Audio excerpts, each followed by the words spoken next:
Welcome to today's Explainer. We're going to do some serious historical unearthing today, looking at a massive, totally forgotten chapter of South Asian history.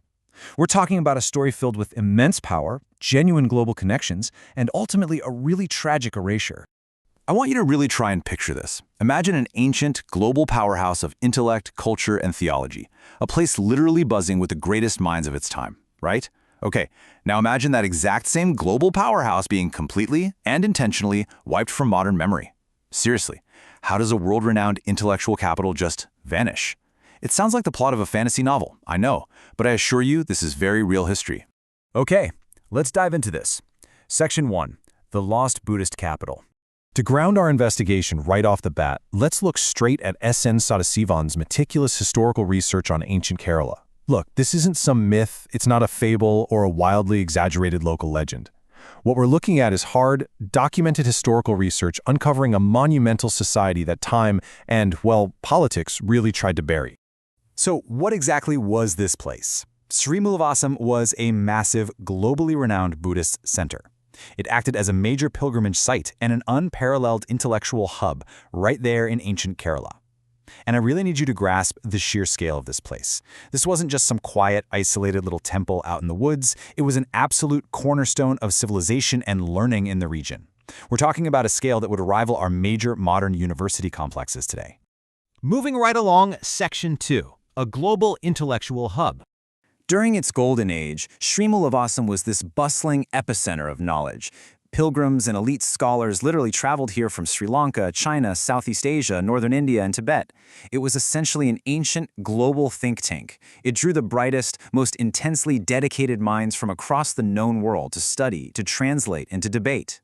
Now, what's really interesting about these historical accounts is how they detail exactly how far-reaching Srimulavasam's influence truly was. People traversed vast oceans and incredibly treacherous mountain passes just to reach its halls. I mean, think about the level of dedication that takes. It speaks volumes about the immense prestige and intellectual gravity this center held all over the globe. To put this into a perspective we can easily wrap our heads around today, think of Srimulavasam not just as a religious monastery, but as an ancient Ivy League university. It was an institution that was actively shaping global theology, sociology, and philosophy. The ideas debated and documented here didn't just stay in Kerala. They rippled out across continents, influencing incredibly diverse cultures thousands of miles away. Which brings us to Section 3, royal patronage and power. An institution this massive obviously required serious political backing. The source material captures this dynamic perfectly, stating Srimulavasam was protected and endowed by powerful kings, ensuring its status as a beacon of enlightenment. Powerful rulers enthusiastically funded and shielded this institution. You see, they recognized that the prestige of Srimulavasam directly elevated the status and legitimacy of their own kingdoms. Think about typical local shrines of that era. They usually survived on modest community offerings, right? And they had fairly limited local influence. Now, contrast that with Srimulavasam. This hub possessed immense royal wealth, sprawling land grants, and absolute sovereign protection. It was operating with the full financial and military backing of the state. And we have the physical evidence to back this up. These royal inscriptions and sovereign land grants prove just how deeply intertwined the state and this intellectual hub really were. The kings poured massive resources into Srimulavasam to solidify its dominance and make absolutely sure its scholars wanted for nothing. But things start to change. Section 4. The Brahmanical Revival.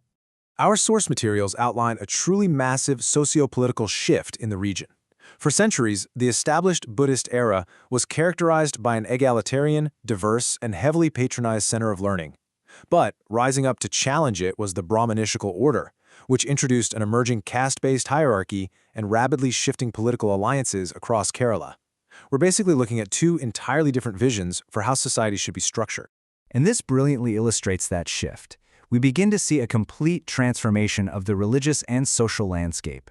The old egalitarian models championed by places like Srimulavasam were actively being challenged and ultimately replaced by strictly hierarchical systems. According to the historical texts, the immense prestige, wealth, and power of Srimulavasam actually made it a massive target. The newly emerging political order systematically framed this once celebrated intellectual hub as a dangerous rival. It wasn't just viewed as a different school of thought, it was seen as a powerful, entrenched obstacle to the new dominant class. And the sources describe how this very framing triggered a devastating cultural shift. This leads us to a pretty dark chapter. Section 5, Destruction and Erasure. Now, this erasure certainly didn't happen overnight. Let's walk step by step through this timeline. In the 11th century, we see the sudden withdrawal of royal patronage. Essentially, the financial lifeblood is deliberately cut off. Then, by the 12th century, Brahminical dominance rises in local courts and society, pushing Buddhist thought to the absolute margins. Come the 13th century, the site faces physical destruction and active suppression. And finally, by the modern era, we see its near-total erasure from dominant historical memory. It was completely methodical. Historical accounts outline the deliberate, physical destruction of Buddhist monuments and texts. As the saying goes, history is often written and overwritten by the victors. The beautiful physical statues, the sprawling halls, and the vast libraries of Srimulavasam were intentionally destroyed. Why? To ensure the new societal order had no visible rivals left to challenge them. There's a quote that really hits the nail on the head here. The systematic dismantling of Srimulavasam was not just physical, but an erasure of its legacy from the cultural memory.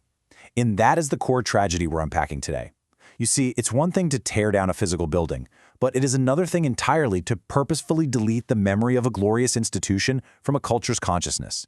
So what does this all mean for us now? Section 6, A Forgotten Legacy.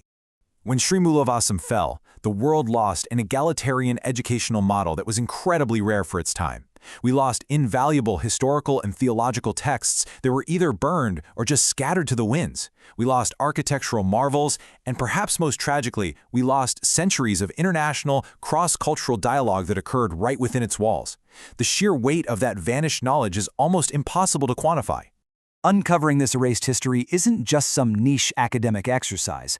It is absolutely crucial to understanding the true, diverse, and highly complex tapestry of human civilization.